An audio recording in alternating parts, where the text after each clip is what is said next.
the only time you want to tell a story is when people will actually see themselves inside of your story, right? That's why you tell a story. That's why you map out, like, I used to experience this thing, and then, you know, and then this happened and this happened, and then I discovered this, right? And then you're giving them that little mini breakthrough. They're like, oh, okay, I get it. I see myself in him. That's the way movies work, right? Yeah. Why are we identified with the main character? Because we see ourselves inside the character. If you get to the end of a movie that you've not been watching, you just show up in the last 10 minutes and you look, and there's the final battle scene and the main character is fighting the bad guy, you don't even care who wins because there's no connection built with the character, right? But if you've gone through that whole journey with him and he's been through his struggles, and he's, you know, he showed his character flaws and he showed his nobility at the same time, right? And he showed his grit and who he is and what he's about, and he's expressed his values, right?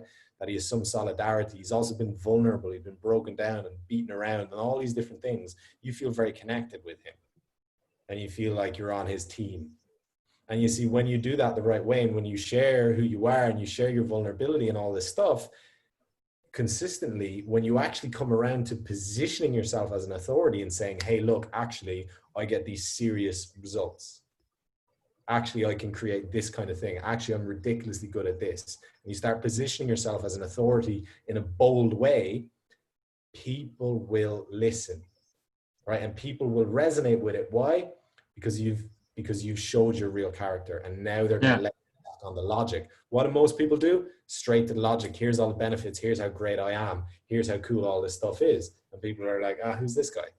You know, but when you actually illuminate, capture where that person is, tell your story, be real, form that connection, and then come into logic. That's the emotional, the logic journey. That's how people like to receive information. They like to receive a story.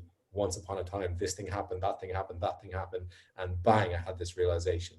Right? And then you move into logic. Emotion, logic. Makes sense? Yeah, totally.